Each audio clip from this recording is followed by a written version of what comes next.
Bom dia, meus irmãos. A graça, a paz e a misericórdia do nosso Senhor Jesus Cristo.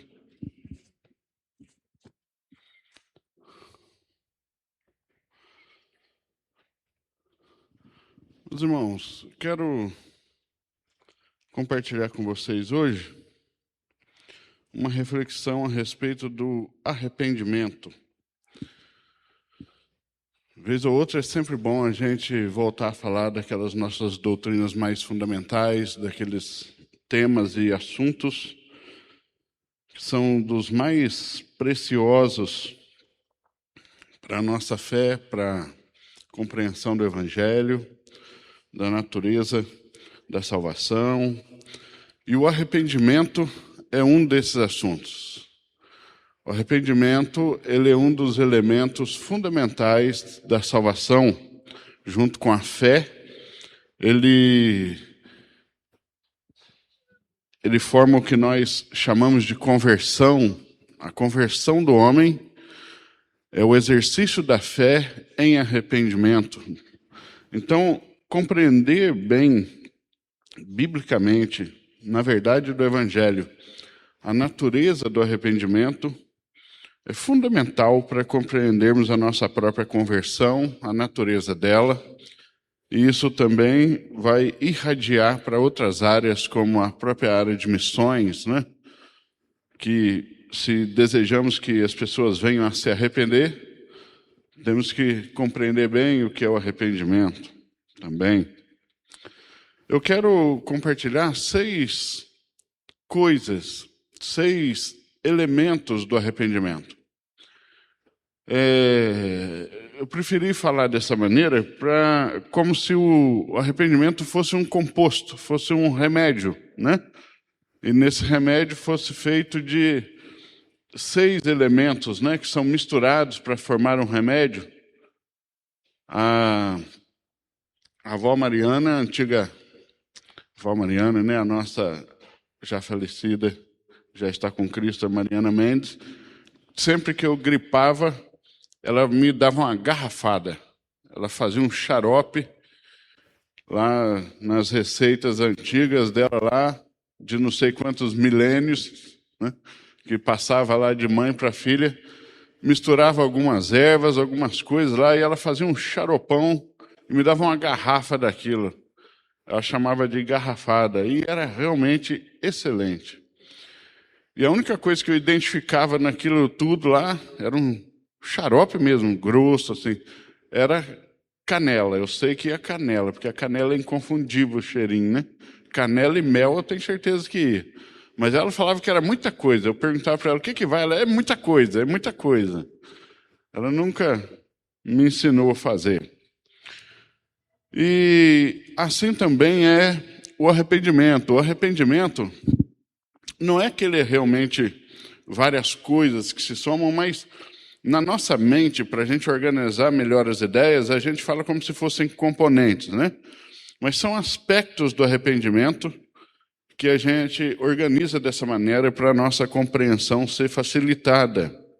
Então, hoje eu quero dar os 6 componentes do arrependimento. O que envolve realmente o arrependimento? O arrependimento envolve todas essas coisas. A primeira delas,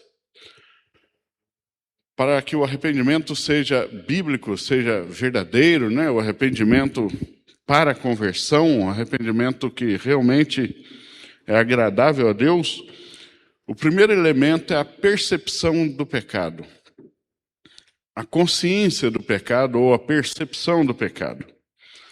Antes de qualquer atitude, o pecador precisa ter os seus olhos abertos. Em Atos, capítulo 26, verso 18, no capítulo 26, Paulo está expondo a natureza do seu chamamento apostólico, missionário, e ao fazer isso, ele diz que, caindo todos nós por terra, ele está se referindo àquilo que aconteceu, registrado em Atos 9, quando ele se converte, né?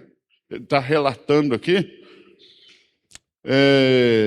Deus o chamou para abrir os olhos dos homens, né, e convertê-los das trevas para a luz.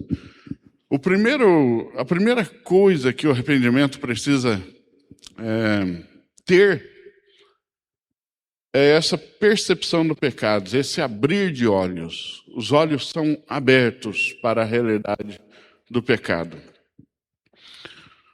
O homem, sem o arrependimento bíblico, ele tem uma concepção de pecado completamente distorcida, completamente equivocada. Muitas vezes nem tem mesmo uma noção de pecado, mas na ação da graça de Deus, os seus olhos são abertos pelo Evangelho, e na verdade todo pregador é um abridor de olhos, como Paulo está dizendo aqui, eu sou um abridor de olhos, né?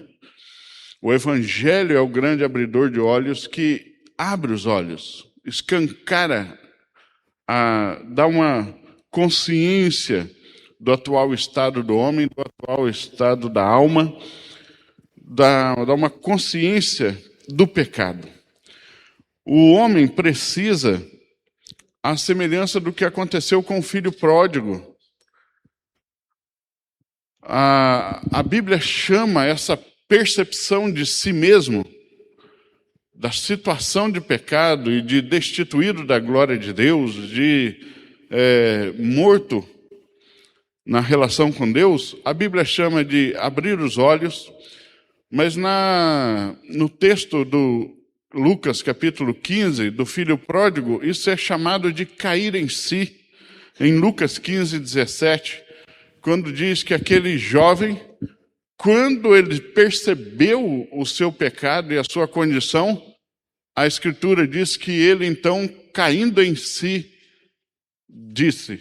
Esse caindo em si nada mais é do que essa percepção. Ele foi literalmente convencido, conscientizado. Muitas pessoas, quando leem aquele texto de Jesus falando de uma das missões do Espírito Santo, que seria convencer as pessoas, acham que é convencer no debate, né? Convencer no debate não é convencer no debate, é esse escancarar da verdadeira condição para que a pessoa caia em si. É isso que o Espírito faz, né? E o Evangelho é esse instrumento de Deus que abre os olhos e a pessoa cai em si. A pessoa é confrontada consigo mesmo também na salvação e não apenas com Cristo. Ela é confrontada com um grande espelho celestial que expõe ele mesmo na realidade nua e crua, sem as maquiagens da cultura, do próprio ego, que a pessoa construiu para pensar sobre si mesmo ou se enxergar enganando a si mesmo. O Evangelho faz isso. Salomão sabia bem disso, porque quando ele orou pelo seu próprio povo, sabendo que esse povo corria o risco imediato de ser levado em cativeiro, a oração de Salomão também disse isso. 1 Reis 8, 46 e 47. No primeiro livro dos Reis, capítulo 8, é uma oração registrada que Salomão fez pelo povo, e ele diz assim, no 46 primeiro: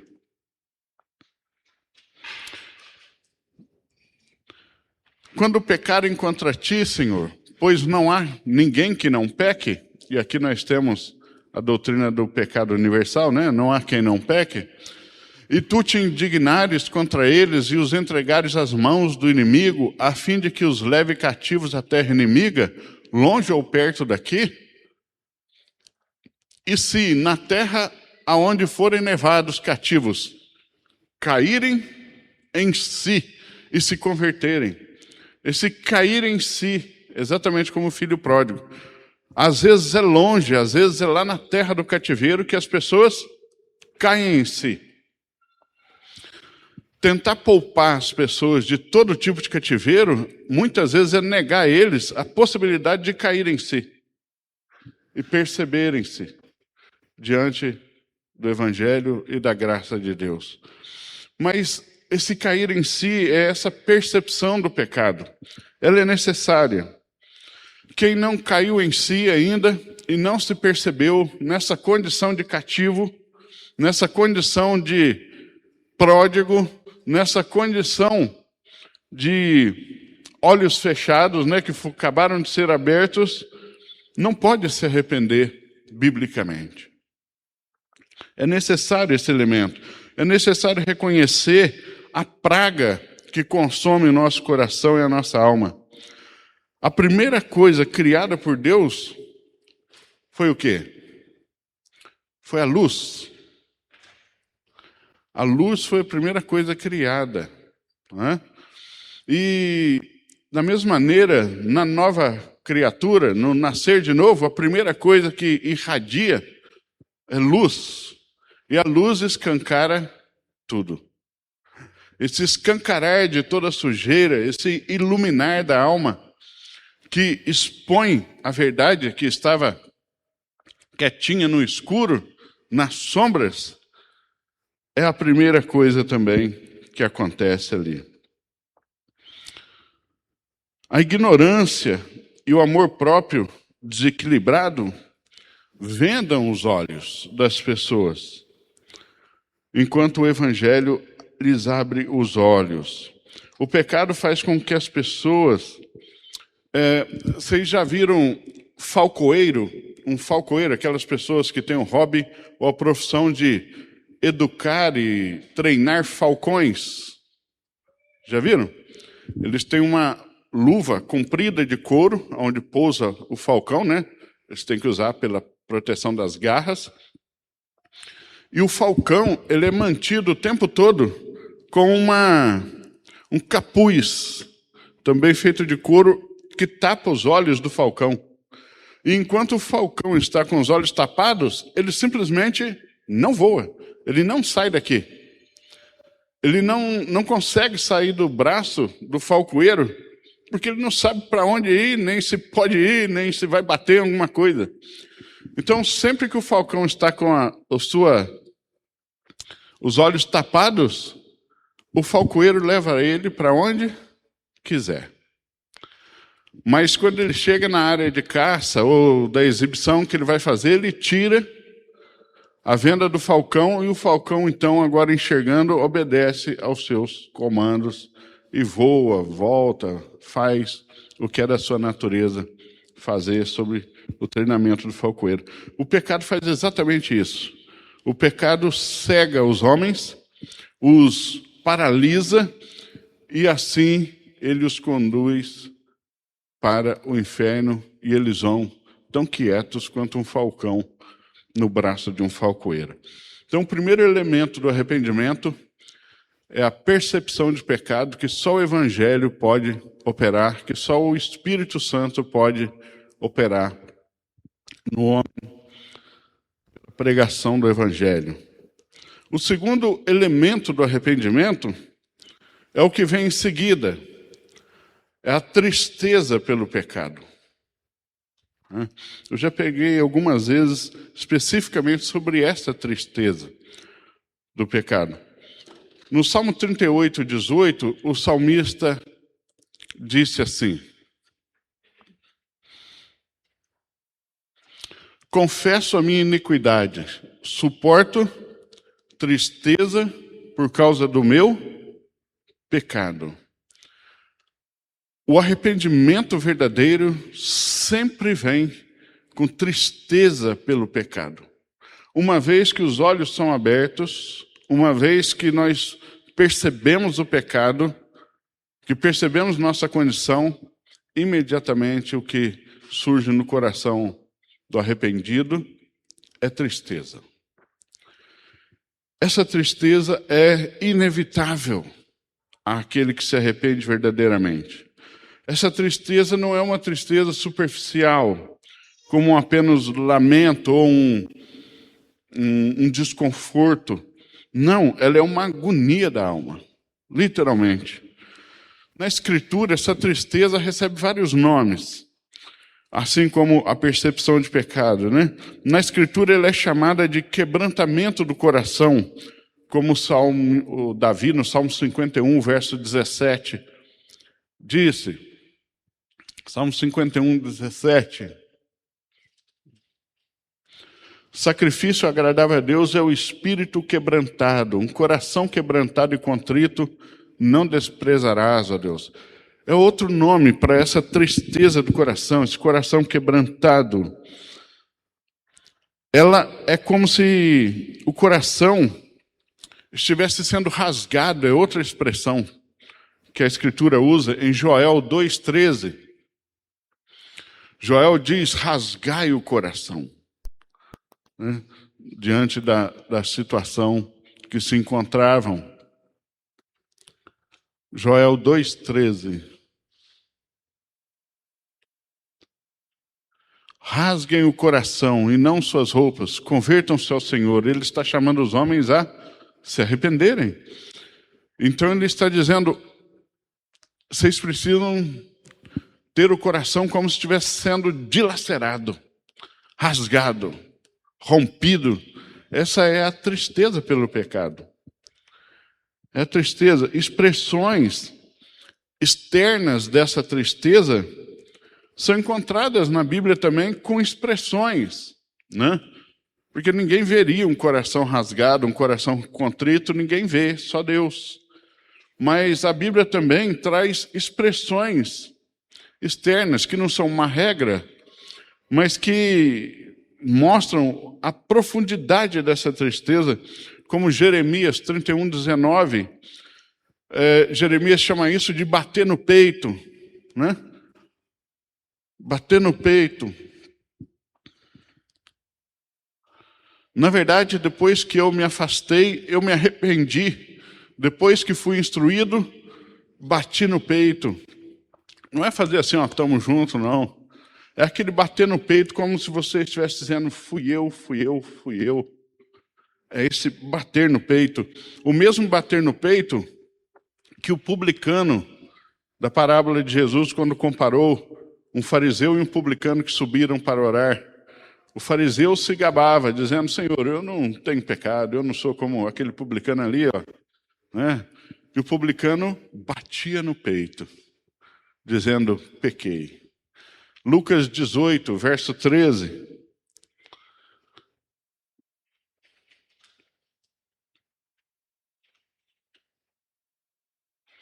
O publicano, estando em pé, longe, nem mesmo ousava levantar os olhos para o céu, mas batia no peito, dizendo, ó Deus, tem pena de mim, que sou pecador.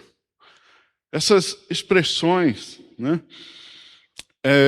Esdras usa uma outra expressão, em Esdras 9, verso 3, Esdras traz outra expressão que a cultura judaica daquela época tinha, quando alguém estava extremamente consternado pela realidade do pecado, essa tristeza os levava a arrancar os cabelos, né?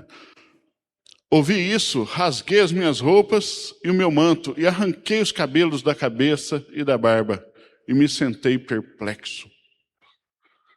Pessoa, aquele desespero mesmo, aquela tristeza que chega a levar as pessoas a arrancarem os próprios cabelos, como se quisessem morrer por causa disso. Essa tristeza por causa do pecado, no verdadeiro arrependimento, ela existe. Ela pode assumir formas exteriores diferentes como essas ou outras, mas ela sempre está lá, como uma faca de 2 gumes, né? Uma espada de 2 gumes, separando tudo lá dentro, discernindo, rasgando, separando, fazendo a ferida, que o Senhor logo a atará, como diz Oséias. Enquanto o coração não estiver repleto de compunção, compungido desse jeito, ele não está pronto para o verdadeiro arrependimento. Essa tristeza prepara o homem para o consolo que vem em seguida, como diz o Salmo 126, verso 5. Salmo 126, verso 5. O que com lágrimas semeia, com júbilo ceifará. Não é?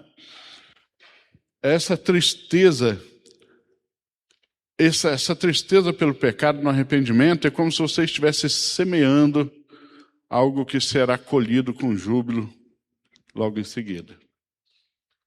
Entende? É o choro que pode durar uma noite, com a certeza de uma alegria que vem pela manhã.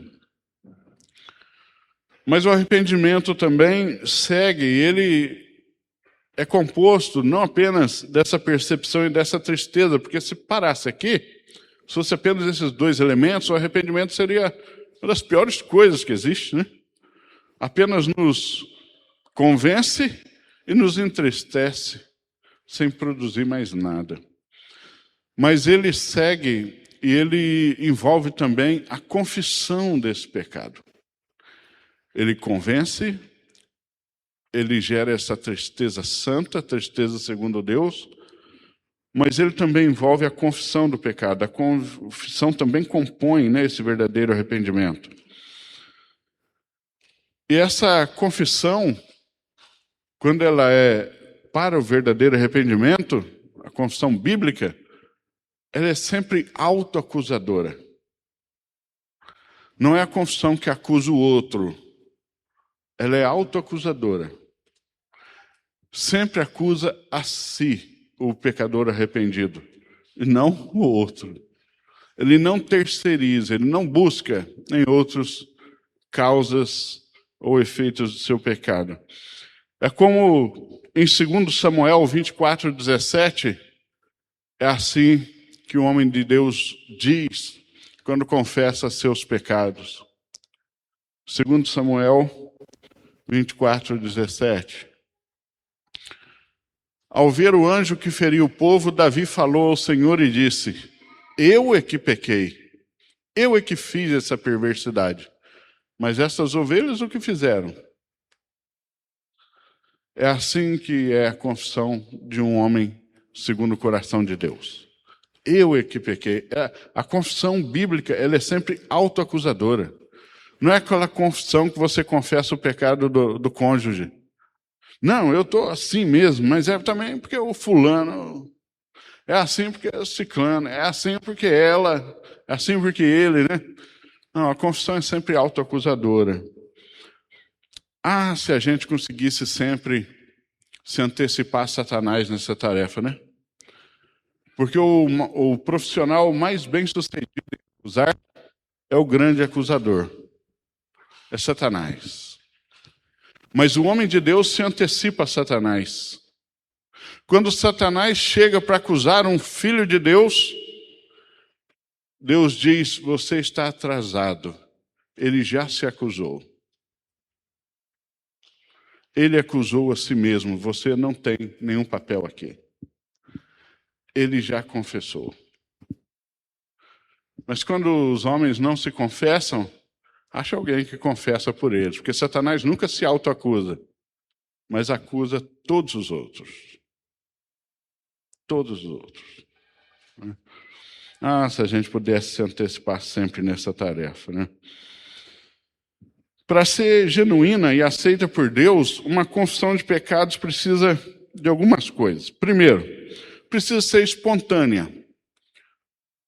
Claro, né? Ela não pode ser terceirizada, ela tem que ser espontânea, ela não pode ser por obrigação, mas voluntária. Ela tem que ser sempre assim. A confissão do ímpio é sempre fruto de algum tipo de coação, você já viu? O ímpio também confessa, mas ele confessa porque não teve jeito, ele foi obrigado a confessar de alguma maneira. Ele confessa às vezes porque a morte está perto, ele está percebendo ela chegar, ele confessa no leito, ele confessa pelo medo da morte, ele confessa pelo medo de sofrer, aí ele confessa. É uma confissão coagida por algum tipo de medo, medo da ira de Deus, medo do inferno, medo da morte, medo da punição. Então isso coage ele a confessar. O crente não. Ele não confessa por uma coação de medo, mas confessa por uma reação amorosa em perceber ter ofendido aquele que nunca pecou. A confissão também, para ser verdadeira, ela deve ser acompanhada de contrição, né? Como a gente já disse aí, porque essa confissão afeta aquele que a pratica com verdade, como Davi no Salmo 38, verso 4. Salmo 38, verso 4. Pois já se elevam acima da minha cabeça as minhas iniquidades, como fardos pesados excedem as minhas forças. Ou seja, a confissão afeta aquele que confessa, mas a confissão do hipócrita não o afeta em nada. A confissão também deve ser sincera. O hipócrita confessa o pecado, mas o ama no coração. Assim como aquele ladrão que confessa quando é pego tudo que roubou, mas ainda ama o roubo, né? Ainda se gaba do roubo.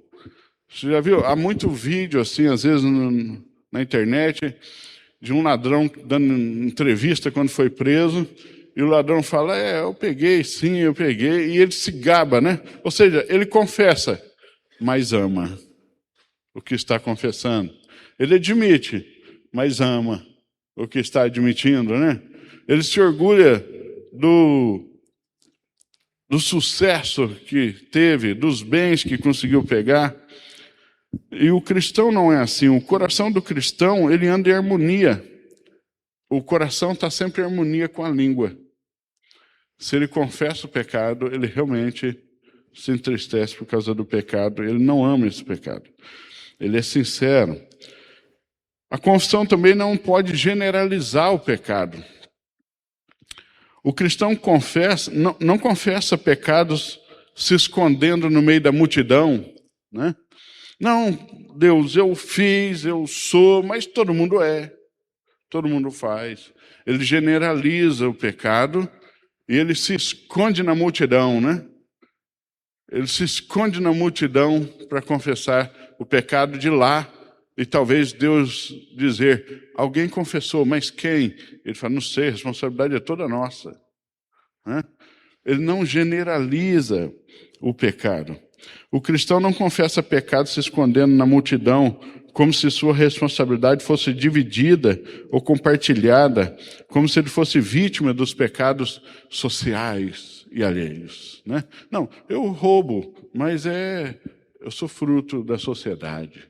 Eu roubo, mas por que me oprimem? Né? Eu faço, mas eu estupro, mas porque ela anda desse jeito, porque ela falou desse jeito, fez desse jeito, né? Eu não pago imposto mesmo, não, mas é porque eles cobram alto demais. Não é assim que o cristão age. A verdadeira confissão também não pode terceirizar a fonte do pecado. Apesar de poder ser tentado realmente, o cristão não responsabiliza a tentação pelo seu pecado. O cristão pode ser tentado. E ele sofre com a tentação enquanto estiver nesse mundo.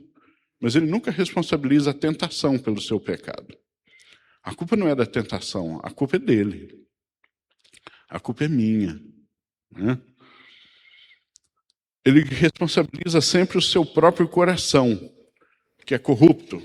Sempre a sua própria escolha, que vacilou, que desprezou o Cristo e a sua obra, e não a tentação. Ele nunca põe a culpa na tentação. A tentação é maligna em si mesma, mas a culpa não é dela.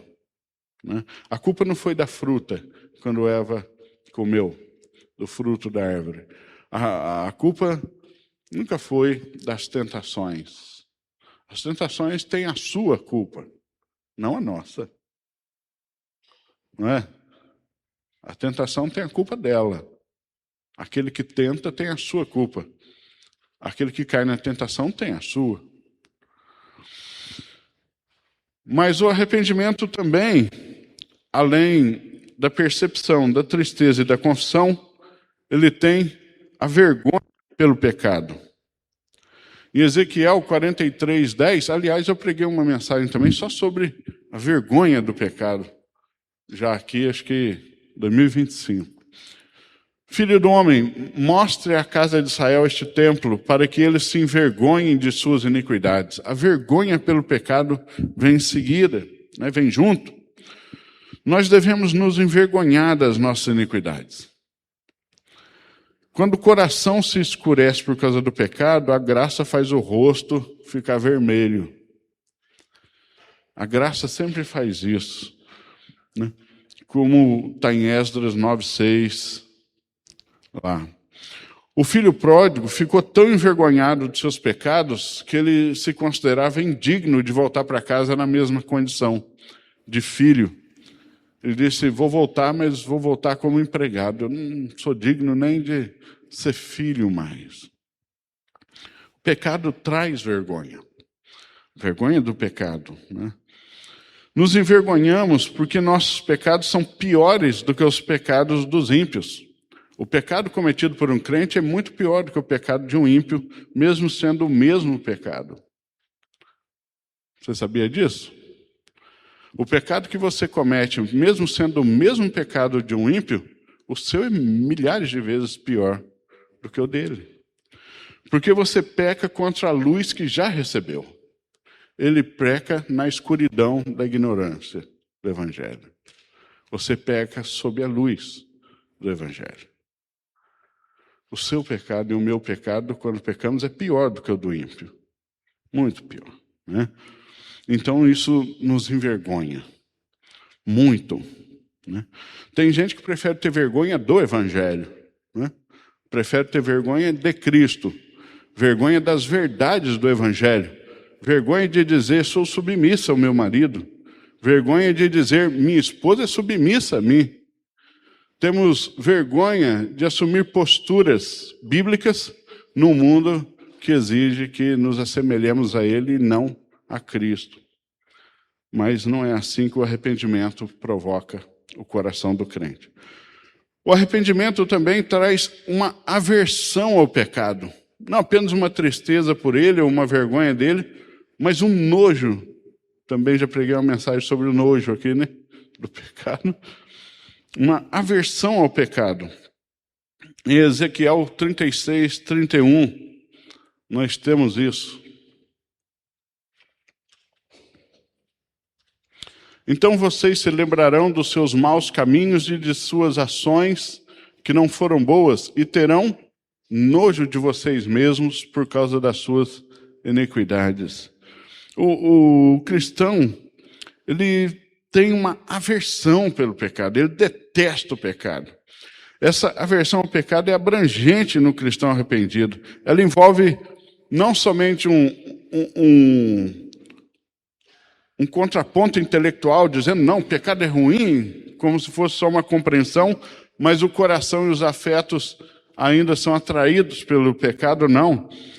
Há quem se convença da malignidade do pecado na mente, no juízo. Não, realmente é errado. E por causa disso tem uma aversão a ele intelectual, mas continua achando o pecado agradável e tem satisfação íntima nele. Então não é assim que o arrependimento verdadeiro produz. O pecado é abrangente. Aquele que odeia o pecado, um pecado, odeia todos os pecados.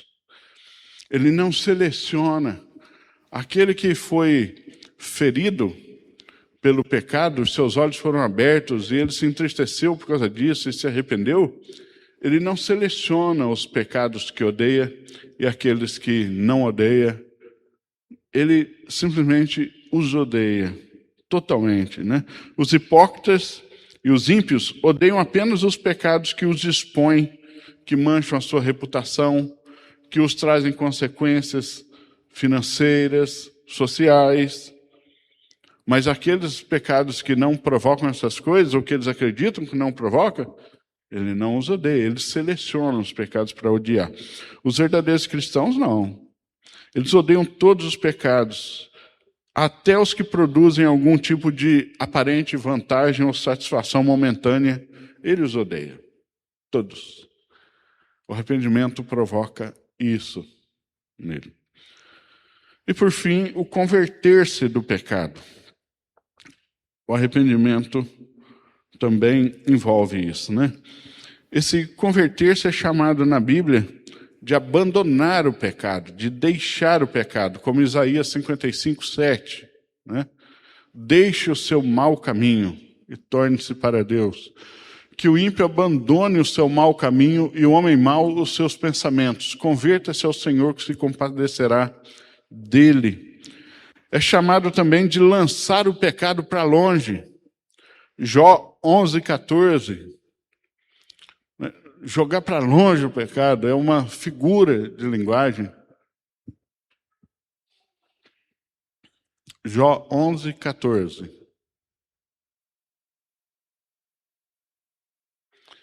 Se lançar para longe a iniquidade de suas mãos e não permitir que a injustiça habite na sua tenda. É outra imagem, né, que a Bíblia usa. Deixar o pecado, lançar para longe o pecado. É o converter-se. Essa conversão implica em uma mudança perceptível, notável. É sempre perceptível aos que convivem com o verdadeiro arrependido. Por isso, ela é chamada de mudança das trevas para a luz. É outra maneira da Bíblia falar disso, como Efésios 5:8, Colossenses também, Pedro também usa essa mesma metáfora.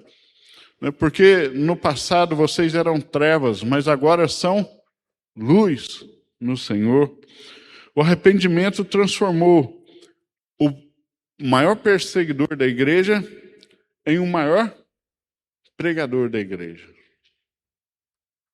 O arrependimento transformou o carcereiro de Filipos de carcereiro em enfermeiro missionário, né?